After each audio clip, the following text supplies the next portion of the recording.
अस्सलाम वालेकुम दोस्तों, आज की वीडियो के अंदर हम डिस्कस करने जा रहे हैं कि डॉक्टर हर बंदे का सीबीसी टेस्ट क्यों लिखते हैं और ये टेस्ट होता किस तरह है और इस टेस्ट की इंटरप्रिटेशंस क्या हैं। तो दोस्तों, हर बंदे का सीबीसी टेस्ट लिखने का मकसद ही यही है कि डॉक्टर को पता चल सके कि बंदे को कोई जर्नल बैक्टीरियल वायरल या फिर फंगल इन्फेक्शन तो नहीं है, या बंदा कोई खून की कमी का शिकार तो नहीं है, या फिर बंदे को कोई कागलोपैथी तो नहीं है। ये सब चीज़ें जो हैं सीबीसी रिपोर्ट से पता चल जाती हैं। इस वजह से डॉक्टर हर बंदे का सीबीसी टेस्ट रिकमेंड करता है। और साथ ही साथ ये लैब के अंदर चलते हैं और देखते हैं कि ये टेस्ट किस तरह परफॉर्म किया जाता है। तो चलिए आइए चलते हैं लैब के अंदर। दोस्तों, हमारे पास लैब के अंदर 3 part differential leucocyte count haematology analyser मौजूद है। दोस्तों, जो ब्लड सीपी के लिए सैंपल हमेशा ईडीटीए वायल में आता है। आपने क्या करना है, वो ईडीटीए वायल में लिया गया सैंपल मशीन के शेकर में लगा देना है और इसे 1 से 2 मिनट तक के लिए छोड़ देना है ताकि ये अच्छे तरीके के साथ मिक्स अप हो जाए। दोस्तों, मिक्स अप होने के बाद आपने वो सैंपल लेना है और इसे मशीन के एस्पिरेशन नीडल में लगा देना है। एस्पिरेशन नीडल में लगाने के बाद दोस्तों, आपने प्रेस का बटन दबा देना है। मशीन जितनी क्वांटिटी में इसे ब्लड चाहिए होगा उतना एस्पिरेट कर लेगी। दोस्तों, मशीन जब सैंपल को एस्पिरेट कर लेगी, साथ ही साथ आपने सैंपल आईडी 1 पे पेशेंट का मेडिकल रिकॉर्ड नंबर और सैंपल आईडी 2 पे पेशेंट का नेम लिख देना है।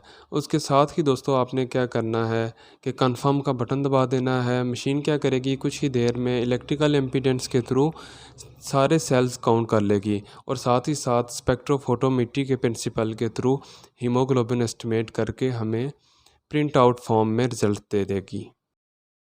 दोस्तों, तो आइए सीबीसी रिपोर्ट की इंटरप्रिटेशन की तरफ चलते हैं। दोस्तों, इस वीडियो के अंदर हम वही इम्पॉर्टेंट पैरामीटर डिस्कस करेंगे जो मोस्ट रूटीनली देखे भी जाते हैं। दोस्तों, अगर आप फर्स्ट जो ब्लॉक है उसकी तरफ देखें तो ये इम्पॉर्टेंट है इन्फेक्शन के लिए, और दोस्तों जो सेकंड वाला ब्लॉक है ये इम्पॉर्टेंट है अनीमिया के लिए, और अगर थर्ड वाले की तरफ देखें तो दोस्तों ये इम्पॉर्टेंट है कोगुलेशन के लिए। तो चलिए आइए दोस्तों फर्स्ट ब्लॉक को डिस्कस करते हैं, इन्फेक्शन वाले को। तो दोस्तों, वाइट ब्लड सेल्स हमेशा आपके इन्फेक्शन में ज़्यादा होते हैं और इस कंडीशन को कहते हैं ल्यूकोसाइटोसिस। ल्यूकोसाइटोसिस मीन के वाइट ब्लड सेल्स का बढ़ जाना। दोस्तों, इसके नीचे ही लिम्फोसाइट आ रहे हैं। लिम्फोसाइट हमेशा हम परसेंटेज वाले लेते हैं और लिम्फोसाइट हमेशा वायरल इन्फेक्शंस में ज़्यादा होते हैं। दोस्तों, उसके अलावा उसके हमारे नीचे आ रहा है मिड दोस्तों, या मिक्स सेल्स भी परसेंटेज में ही लिए जाते हैं। इसमें हमारे ईओसिनोफिल्स और मोनोसाइट्स आ जाते हैं। दोस्तों, जो ईओसिनोफिल्स और मोनोसाइट्स हैं ये भी बैक्टीरियल और हमारे एलर्जिक रिएक्शंस हैं, इसमें ये ज़्यादा हो जाते हैं।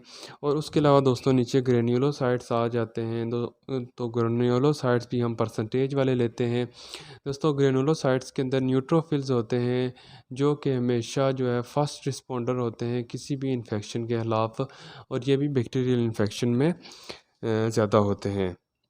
दोस्तों, उससे नीचे देखा जाए तो हमारे पास हीमोग्लोबिन का ब्लॉक आ रहा है। दोस्तों, ये इम्पॉर्टेंट है अनीमिया के लिए। अगर तो एचबी लेवल हमारा कम है तो बंदे को अनीमिया है, और अगर हीमोग्लोबिन कंसंट्रेशन नॉर्मल रेंज से ज़्यादा है तो ये पॉलीसाइथीमिया की तरफ जा रहा है।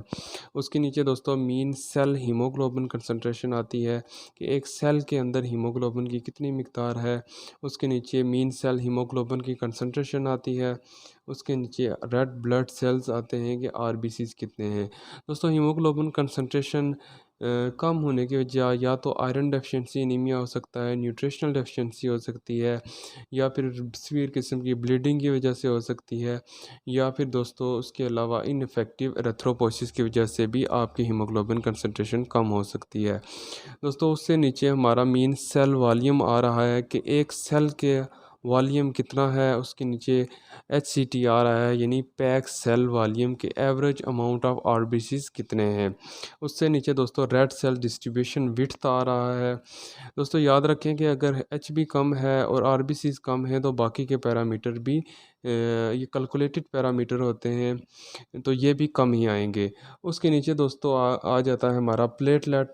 और प्लेटलेट दोस्तों अगर ज़्यादा आ रहे हैं नॉर्मल रेंज से, इनकी नॉर्मल रेंज 1.5 लाख से 4.5 लाख के दरमियान होती है। अगर ये कम आ रहे हैं तो इसे कहेंगे थ्रोम्बोसाइटोपिनिया, और अगर ये ज़्यादा आ रहे हैं तो इसे कहेंगे थ्रोम्बोसाइटोसिस।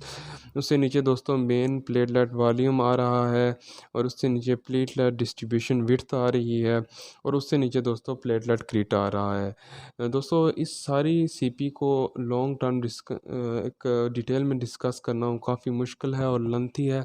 हमने वही डिस्कस किए हैं जो इम्पोर्टेंटली लैब में देखे जाते हैं।